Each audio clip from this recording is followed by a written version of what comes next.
Hit Boy is a world-class producer who's collaborated with renowned artists like Jay-Z, Nas, and Travis Scott. On the eve of hip-hop's 50th anniversary, Hit Boy breaks down the story behind 4 of his biggest tracks, his brand new album with Nas, and what it took to create them. Hit Boy is hip-hop's undisputed mixologist, and Patron's profound presence in hip-hop has naturally created a lane for them to align as masters of their crafts. In a unique opportunity, we'll get a sneak peek into their new project together. This is Complex Conversations, mixed and mastered, with your host, Speedy Morman. What's up, y'all? What's up? Welcome to ComplexCon 2022. My name is Speedy Morman, and I am a host and executive producer of 360 with Speedy Morman on Complex Networks. I'm also a host of The Hype on HBO Max, and today we have a very special conversation planned for y'all. We got any hip-hop fans in the building? There was like 8 of y'all. Do we have any hip-hop fans in the building? Okay, good. Well, without further ado, I'd like to welcome our guest to the stage. He is a multi-platinum, Grammy award-winning artist and producer. Please make some noise for Hit Boy.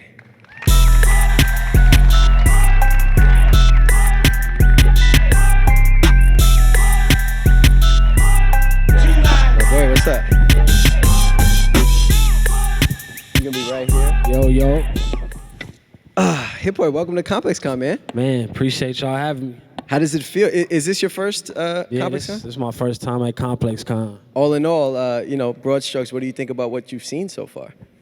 Shit, I only been backstage, man. I'm trying to go hit the flow like everybody else. You got to go out there and touch the people, man. Take me back to the beginning, man. Hit Boy, we've seen the Grammys and all of the amazing collaborations, but before all of that, just getting into music, who was Hit Boy and how did he end up here on the stage?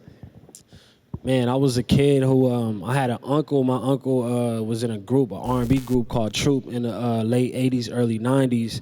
And so I was around it, you know what I'm saying? I lived with my uncle when he was like at his height. So I just saw the lifestyle, like, being able to go to the studio at an early age and go to video shoots. Like, I was like, I don't know how I'm going to do it, but I'm going to be a part of this music thing. And then what made you take that first step, that first, leap into the direction of where you wanted to go?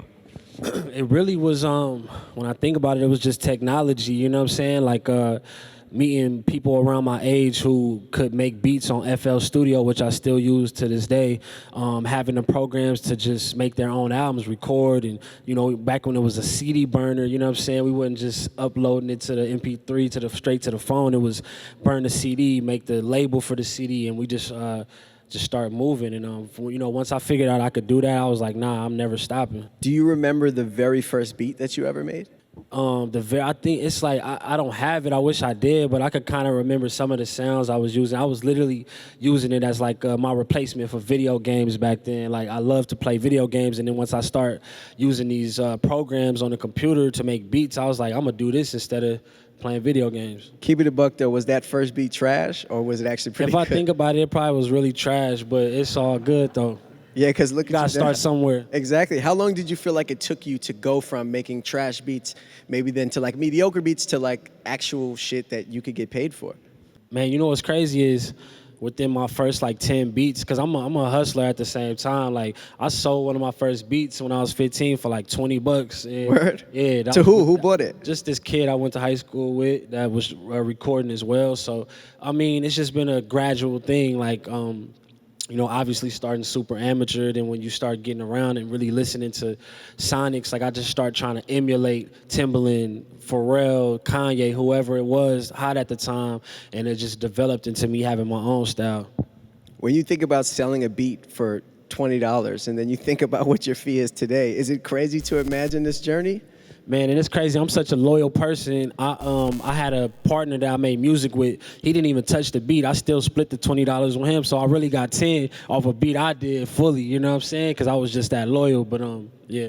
It must be nice though to not have to split what you make now 50% with somebody. Right. I mean, I collaborate here and there. You know what I'm saying? And I divvy it up properly. But for the most part, a lot of the beats I've been doing been dolo, especially this King's Disease 3, Nas new shit. Yeah, so that's what we're gonna get into. But really quickly, I'm wondering what is exciting you most about music right now? Is it the new project? Most definitely. I mean, everything I'm doing right now, I feel like I'm in this place where I always wanted to be, where I could just tap into pretty much any sound I want and just like execute it to, a higher level. And before it was just like me just being an excited kid, just making beat after beat, trying to catch a wave, like one in every, like maybe, 5-6 beats will be decent. Now it's like I'm just hitting them back to back. Yeah, you and Nas have been going crazy when it comes to these back-to-backs. But we wanted to make this a little more interactive, and so what we're going to do is we're going to queue up some of your more iconic beats, and we'll hear them, and we'll hear them together, and then maybe you can just talk to us a little bit about them. The very first one is Till My Last Breath. It is off of the new project with Nas, King's Disease 3.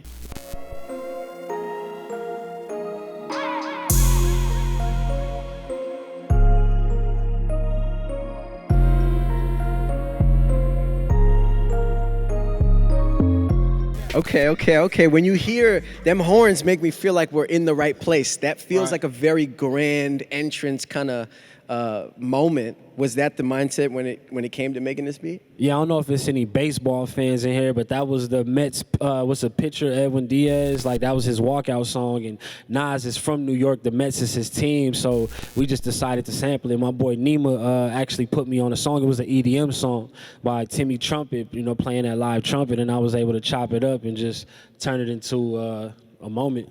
Take me to that moment, though. So your friend comes to you and's like, yo, there's this baseball player that walks out to this song. Right. And then you just took it. What made you be like, all right, this could be something? I mean, the energy, obviously, or the horns, like, they automatic, you know what I'm saying? And once I really put it in the DAW and just chopped it up and created, like, a new part for the verse and then chopped it up and made just even a bridge on the second verse, I'm like, nah, this is a wave. This is a moment. And was that a song that you made with Nas in mind? Like you tailored that shit to him? Not for sure. I mean, we was deep into the KD3, so that was one of the ones where I'm like, yeah, we need this energy right now. Do you remember Nas's reaction when he first heard it? He was loving it. Like I showed him the clip on YouTube of Diaz walking out to the song and the whole Met Stadium going crazy, and he was just like, it just connected.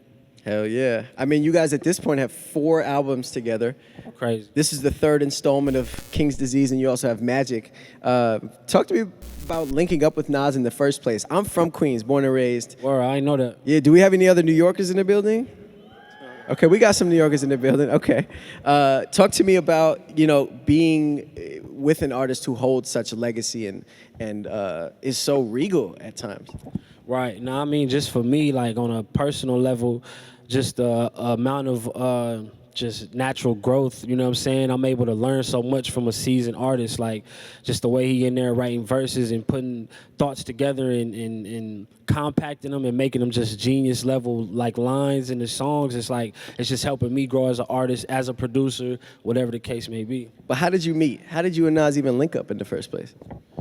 We first linked in like 2013, and he pulled up to the studio. I had some ideas ready for him, but nothing fully connected at that time. So top of 2020, I saw him in the studio. He was with one of my homeboys, my boy Double, and I just was like, yo, you should have Nas pull up. And I was really just on the stories, like talking shit. I saw him on the story. He posted Nas. I was like, have him pull up, and he really pulled up the next day. And we did like 3 ideas, and after we did that, he was like, yo, I'm going to keep sliding. I'm going to keep coming through, and he really did. And he really did. Here we are 4 albums later. Crazy. Y'all did it. All right, let's move on to the next track. We are here on the West Coast. This next song that I want to play is a tried and true West Coast anthem at this point. Anybody from LA here? It feels like there's less LA people than New Yorkers here. Right. Which I fuck with. But this song here is a classic to hip hop at this point, but it's Racks in the Middle with Nipsey Hussle and Roddy Ricch.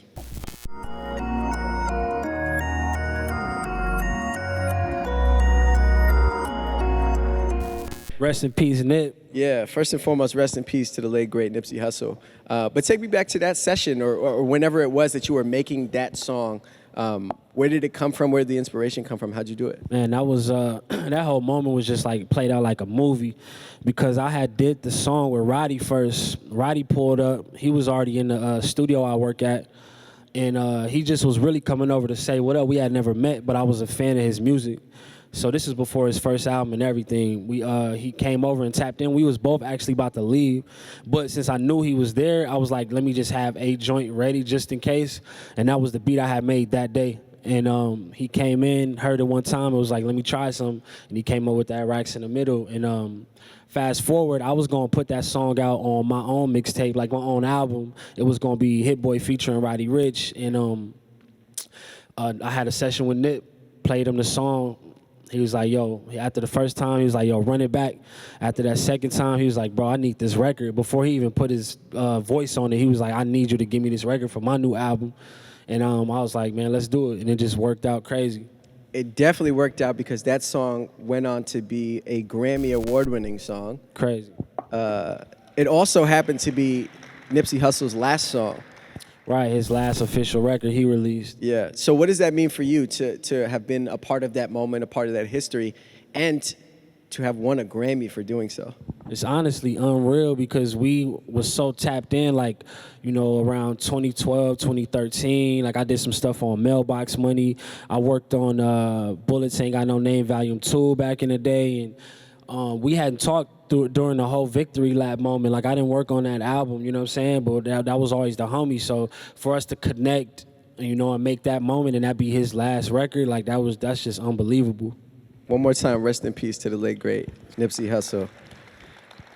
I want to jump into another record because you're not only somebody who makes beats, you make music yourself. Yes, sir. And so this is a record called Corsa.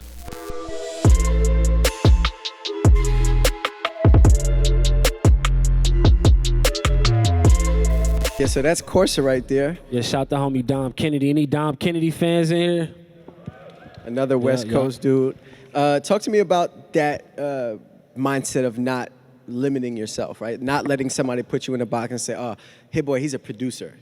I mean, shit, I was making my own songs before I even made a beat, so it's like, ain't nobody could tell me about that, period. Like, you know what I'm saying? I'm going to always, you know, tap in, do my own records. I've been dropping tapes and dropping albums, whatever the case is, but the production, I'm glad that I really just dove into that and gave myself the opportunity to grow musically. I feel like if I was chasing rap this whole time, like, who knows what shit would be like, but really just, like, locking in on the sonics, I'm able to help so many artists and get around so many artists that it just like ups my level, ups my growth. For sure. Is it difficult though to have people kind of separate their identity of you, you know, from being just a producer and not maybe thinking that you're an artist as well? I mean, I would say like earlier in my career, like when I would say know myself as much as I do now. Now it's just like, it's just music. Like I get, you know, responses on whether I'm dropping my own music or, you know, producing for somebody. Like long as it's quality, it's gonna cut through. All right, let's move on to the next record. This one is called Goldie.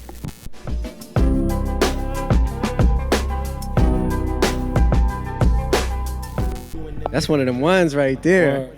That is one of them ones. Talk to me about that, man. That's the East Coast, West Coast connection happening. Yeah, that's crazy. Shout to homie ASAP. Rest in peace, Yams. Like he was a part of that whole process with them sessions and everything. But the crazy thing about that beat right there, I had another version where I had the flutes, but I had this like kind of epic piano sound. And so I played that beat for Kanye for Watch the Throne way back in 2011.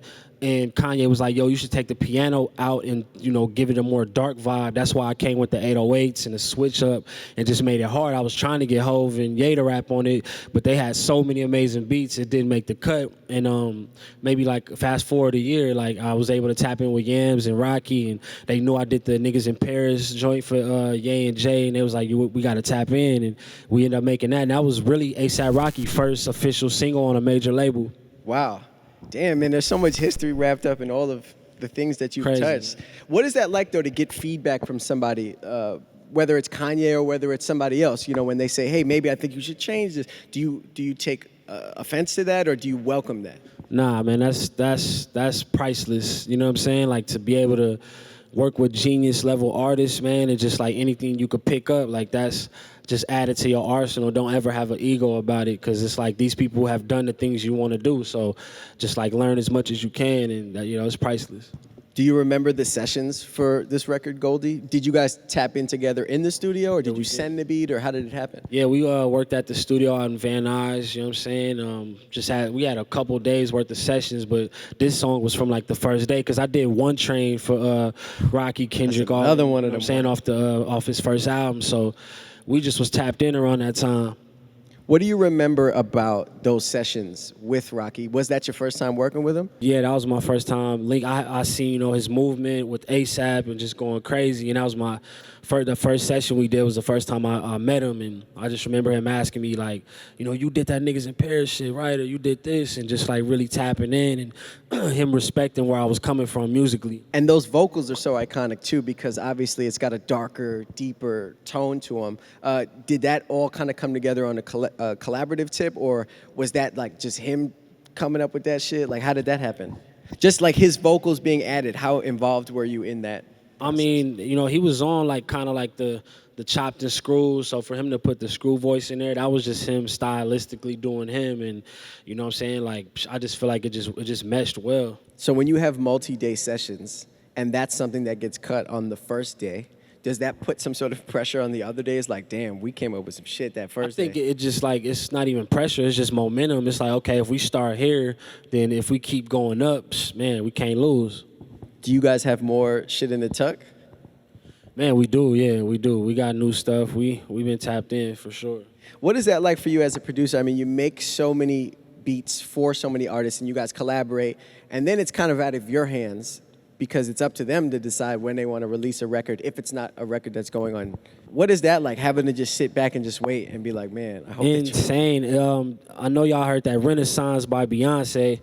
I was on that album. I did a song called Thick, and we actually I did a song called Thick. We started that song in 2014. You know what I'm saying? It just got released 2022. Like, I gave her that beat because I did this song for Nicki Minaj and Beyonce called Feeling Myself. So the same time that I gave her that beat, I gave her the Thick beat, and she held on to it for 8 years. It was just too ahead of his time, Damn. Y'all see how he just very casually drops these major records? I did this one song called Feeling Myself. Just a classic record, too. But how does that feel, though, when you're having to sit back knowing that you got some shit that's just tucked away? Sometimes it's painful. Like, man, this shit need to be out. You know what I'm saying? But at the same time, I'm a real workhorse with it. So I'm always making new records. I don't ever get too locked in on, I just got this one bomb that I got to put out now. Whenever it come out, it's going to come out. But, I mean, shit, bro. We just put out King's Disease last Friday, and it's like I got so many new records since that, just in the last week. It's just like, it's just different right now. So when you have a Beyonce song, it's year 3, year 4, year 5, all the way up to year 8, are you at all kind of nudging B in her camp? Like, yo, don't forget. Hell no, you can't nudge B to do nothing, brother. That's legendary queen royalty. Like, you got to just, like, throw your Hail Mary up, do your best work, and hope you make the album. And, I mean, I've been on her last 3 albums, so, that's a blessing. How does a Beyonce collaboration even begin? Where does that start? She has to want to work with you, period. You know what I'm saying? She, obviously, I was on the Beat album, I was on the Lemonade joint, and I was on Renaissance. So it's something about my production that makes her be like, I want to work with Hit. And then how does the initial reach out go? Does it come by it's like her team. Yeah. Oh, her team. I thought it might be like an eagle with like a scroll attached to the foot that comes and drops it off. That's funny. Do you get excited though when you do get that team hit up from and you're like, yo, B want to tap back in? Who wouldn't, bro? It don't matter if you're a country producer, rap, R&B, pop. If like you gonna lock in if Beyonce call you, period. And have you ever gotten in the studio with B? Man, yeah, we spent a lot of time in the studio, like working on the Beyonce album in 2012, 2013. Like we spent like a bunch of time in the studio, like over a month, just like seeing her every day, getting her instant feedback on what I was doing. Like that's incredibly priceless. What's Beyonce like in the studio? What is that artistry level like? Is it as genius as we all think it is? Yeah, for sure. It's what you be hearing is like the work it sound like that was put in. She really doing that. It's not just like a pop act. You bring in a song, she's singing, and then that's it. Like, nah, she gonna move the production around. She gonna rearrange stuff. She gonna make sure everything is hitting in the exact spot she wants it to be hitting in. Do you ever feel a bit of added pressure knowing that you have a Beyonce session coming up? I mean, nah, it's just music, man. Like, you know what I'm saying? I pretty much the people I lock in with, they respect me. I respect them, and, I'm just trying to, like, do my best at all times. Do you ever feel like there's a day that you're not doing your best and maybe you have an off day? How do you kind of bounce back from that? I mean, yeah. I mean, we all go through our little blocks. Bro, I got so much music, man. Like, I'll pull something out the tuck that's gonna spark the room. You know what I'm saying? Even if I'm off for the first 10, like, they might hear that 11th one and be like, okay, there we go. You should have started there. Talk to me about really quick, just preparing for a session. Do you kind of batch a bunch of beats or a bunch of records based off of the artist that you're about to link up with? Like, all right, this might sound good. And you put together a bunch and you play it. For those who have never been to a studio session, how does it work? I feel like that's like one of my biggest strengths is just literally simply, beat making. Obviously, I'm a producer and I lock in and, help artists see the vision through. But just me, when it comes to just beats, like that's what I do for real. Like, so I'm gonna try to have as many as I can. That's where it's like, okay, they gonna like one of these. And if not, sometimes it doesn't go that way. Sometimes it's like, no, I feel like creating from scratch today. So the artist might want to be like literally from drums on up, piano on up, whatever the case may be. Like, we got to make this and just capture the energy that's in the room right now. All right, let's move on to another clip. This is a song by Big Sean called Click.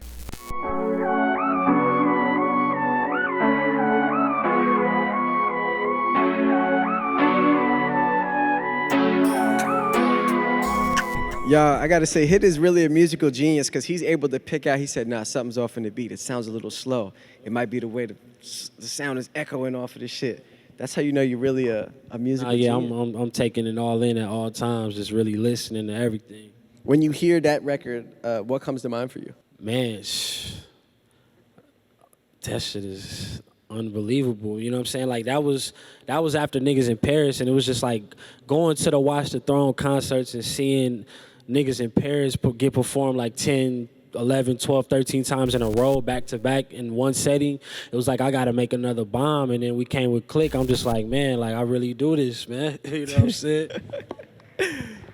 I mean, you certainly really do it. There's also an iconic feature on that record by Jay-Z, Sean Carter. Crazy. What was that like, finding out that he was going to be a part of that record? Man, that was just dope. Like, shout the homie Sean, Big Sean, like, for him to, get a record with Hov and Ye, obviously, it's just like, that was dope alone, because me and him been knowing each other for a while. So to see that was fire. But then, for me to have another joint right after Niggas in Paris that was just on the same energy wave and just turned up, like, that was just more inspiration to be like, man, I got to just keep going hard. And then how did you and Big Sean link up in the first place? Was that through the Good era or? Now, we met before the Good era, as far as with me working with Good. Tapped in through just a mutual friend, went to the studio, played him some ideas, and we just like built from there. And like, that's he literally called me before I walked on stage right now. Like, that's the homie for real. So it's just dope to, see where he is at and just like, everybody moving on their own thing. Didn't they just have the baby? Yeah, they did. And he's Congrats calling to you them. today. Congrats to Big Sean and Janae for having their kid, man. Did you send a gift yet? I did, yeah, I did. What'd you get him? Man, there was so much stuff on the little registry. I just copped whatever, you know what I'm saying? I can't believe people of that caliber still have a registry. Like, I feel like that's so normal, What do you remember about young Big Sean when you guys did link up before he's the Sean that we know today? I mean, he always just had that energy, that just like cool, like embrace you type of spirit, and he just like was ill with the wordplay since day one. Like the way he rapped, like he get off. Were you a fan of his music when you first heard it, or? Yeah, for sure. Like, I mean, he was more closer to my age, and just like, okay, this the next wave of what's going on. And then when making Click specifically, that session, was everyone there? Was Jay there, or was it just y'all? How did it work? It was basically like all the good music people. Jay wasn't there, but Ye, 2 Chainz, Pusha, Sean, everybody was in there, and that beat, it's crazy because like we brought up the homie Dom Kennedy earlier. That Click beat was originally recorded to a beat that Dom had put a song out to called CDC with the homie Casey Veggies, and it was just a little moment, and Ye somehow got that. I think I had maybe sent Ye that beat before Dom even put it out, so Ye pulled it up, did a song, Sean did the Click hook, and then once I told Ye that Dom had already dropped it, we just flipped the beat a little bit and turned into just a different wave. How do you find out that some of your beats have then become songs? Like, do you get hit up by the artist and they say, hey, by the way, we use this shit, what do you think? Or at what point does that happen? As far as that song, I was there, a part of the shit, you know what I'm saying? But just in general, like when in the journey and in the timeline do you find out, like, oh shit, they about to use one of these records on the album? Well, I mean, when it comes to like super huge artists, you might not find out to the night or the day of, you know what I'm saying? But it just depends, you know, it's like not one way it goes. So someone like a Beyonce, let's say, did you find out when we all found out? That it was confirmed because you know, like I had tapped in with her like a couple months before the album dropped.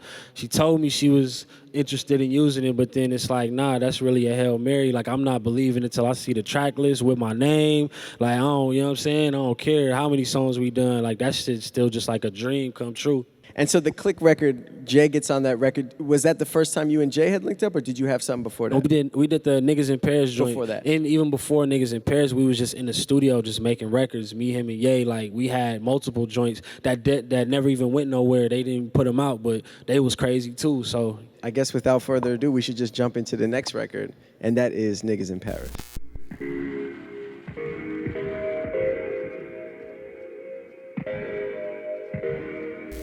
That ended super abruptly. real snippet. Yeah. They said, yeah, we can't pay for all of this. We only go for 15 seconds. I mean, let's start from the beginning of that record.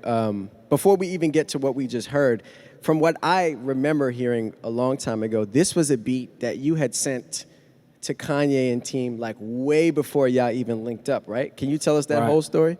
That's what's so crazy is I was just talking about the Watch the Throne sessions, and it was other records that I was really hype over. Like I'm like, oh man, it's about to be on. Like these is joints that never went nowhere. Niggas in Paris was the beat that I sent through email. You know what I'm saying? Like versus the joints we was actually making in person. That one was just a email joint, and it turned out to be one of the biggest songs I ever made. Yeah, so you had emailed that way prior, or was it kind of recent? Yeah, no, I had just, I mean, I don't know. It was just like in a batch of beats. I was sending Kanye everything I had. Since he was open to it, I had his email. He was telling me to send shit. I was sending hella beats, and that was just one that was just so happened to get pulled up at the right time. Does Kanye still have that same email for production, or some? No. Well, being that he doesn't use it anymore, do you remember what that email was back in the day? I think it was still like when he had the Pastel brand, so it was like something at Pastel, something. Kanye at pastel.com or some shit.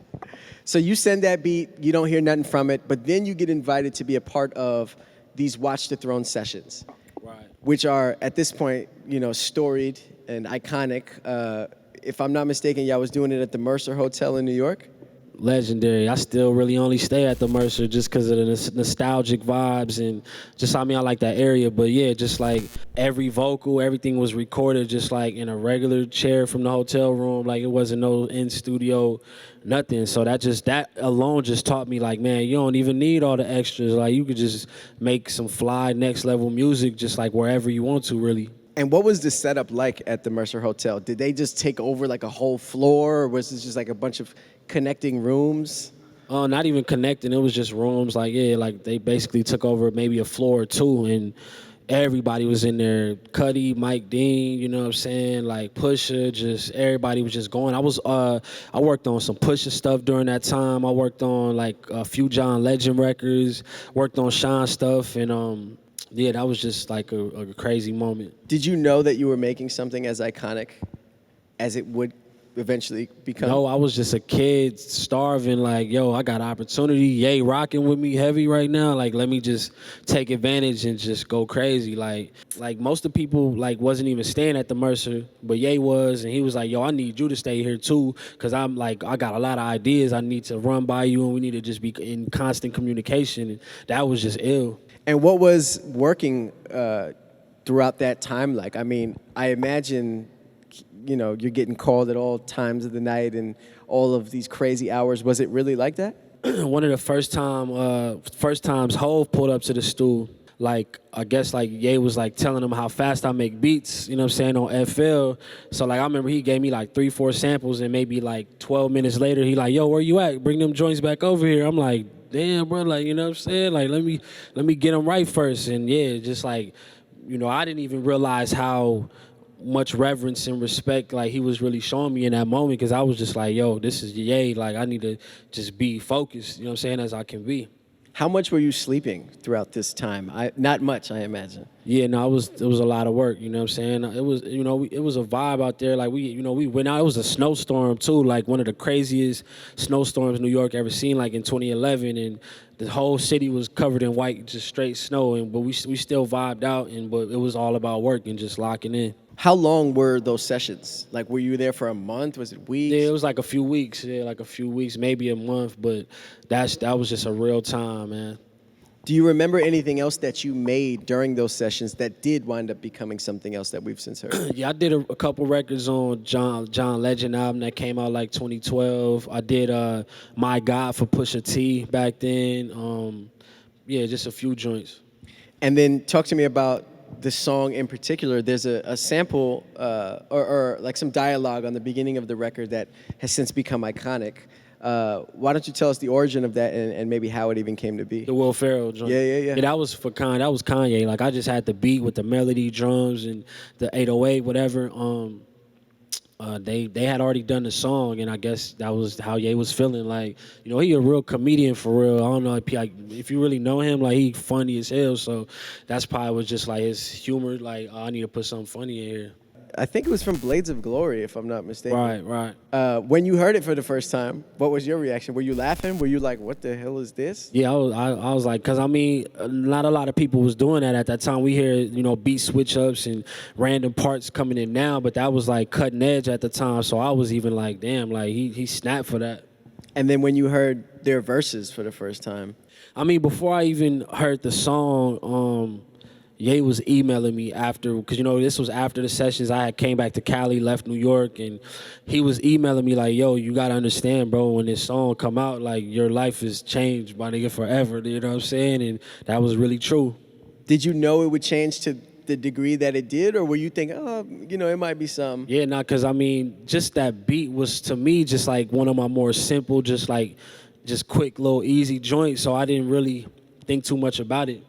And yeah, for one of my most simple pieces of work to be one of my most successful, that also taught me a lot. Like, man, don't overthink it. You know what I'm saying? Simplicity is key. And then, you know, we spoke about B for a second, but Jay-Z is a part of these sessions as well. When you see Jay walk into the studio for the very first time, what is young Hit Boy thinking? Man, it was nuts because, like I said, it was a snowstorm, so it's cold in a motherfucker. And I actually left. I went down the street to a bar to get a drink. And literally, like, right when I ordered my drink, I get an email from Ye. We was on a BlackBerry back then. And so he was like, yo, I need you to come back to the studio right now. So it's like I had just walked in this cold. I'm like, you got to walk right back. I'm like, God, lead this dude. And so I walk back, and I walk in, and Hove and B sitting right there. And Ye was like, yeah, this the kid I've been telling you about. He did Christmas in Harlem and, you know, all the joints I've been playing. And I just kind of, like, froze up. Like, I didn't know what to say. I was just quiet. Like, I'm like, he asking me where I'm from. He asking me questions. Because it was crazy because before I met, like, Ye or Hove or anybody, you know, I would hear, like, horror stories about, like, man, you don't want to meet that nigga Hove, he whoop-de-whoop, but it's just like, if he respect you, it's probably different, because I felt like, damn, this nigga talking to me more than I'm talking to him. Like, this shit crazy to me. That was just nuts. What do you remember about that first conversation? Like I said, bro, just getting bigged up by Ye, and then Jay just asking me just questions like, you know, how long you been doing this, where you from, just all type of shit. Did it feel like a job interview? Nah, I just was ill. I just was like, damn, this is that moment I always hoped for. It's really happening right now. Probably never been that excited to tell someone where you're from and shit. Like, nah, what else sure. You want to know, Jay? I'll tell you everything. Right. What did it mean to you to hear somebody speak so highly of you to Jay-Z? I mean, yeah, that's like who I was studying, like, you know, trying to like lock in on the soul samples or whatever the case is. Like, so just to get respect from him, period, for him to want me to be out there, for him to want to work, lock in, and really be taking my ideas serious. Like, I was like, nah, I gotta black out. I gotta go crazy as I could go. Was that song, in your opinion, the best song that came of Watch the Throne and from what you've sent prior? Or was there a different beat maybe in your mind that you was like, yo, there was this other joint? I mean, the Goldie beat, you know what I'm saying? I feel like that's up there on Niggas in Paris level. Like, I feel like that could have been on Watch the Throne, but it was meant for Rocky. So that's just like, you know, this whole game has just taught me, man, like, the moments are gonna line up when they're supposed to and how they're supposed to. Don't ever stress over it. Just like let it flow. What do you think is the single best beat that you've ever made? Damn. I can't call that, man. Anybody in the crowd? Y'all know some of my beats or what? Yeah. Somebody says Racks in the Middle. That's Racks one in the of Middle. That's the ones you go rock with? I mean, Racks in the Middle, that's like West Coast classic, man. Like, if Dre was really putting out Detox, I wouldn't be mad if the beat sounded like Racks in the Middle. Is there a beat, though, that if somebody was to, try to explain to someone that's not of the culture, like, say, my grandmother, right? Like, oh, he makes music. He made this song. What song would you feel most proud to play? For your grandma, I would say maybe like the Ariana Grande joint or something, you know what I'm saying? Like, keep it clean.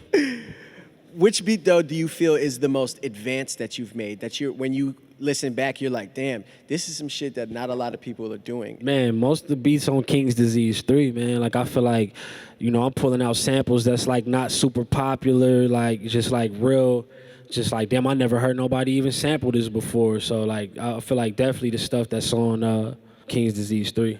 Let's talk about the art of sampling for a sec. I mean, it is truly an art to hear something, whether it's a quote or whether it's another song from a different era, and then taking that, hearing something, and kind of flipping it into something new. Can you walk us through the process of how Hit Boy hears something and creates something new out of it? Man, like one of the joints called Legit, that's on King's Disease 3. I literally just like ripped the audio from one of my favorite movies. This movie called The Five Heartbeats that came out in like 1991. One of the scenes that like pretty much, if you wouldn't watch this with your family, this is everybody's favorite part. A heart is a house for love. Like I just ripped the audio from the YouTube clip and then like took it and just rearranged it and just like put like the middle part at the intro, put the intro part in the middle, like just like really just tried to be creative with it versus just looping up the first thing you hear. Man, very gifted, bro. Appreciate it. Very, very gifted.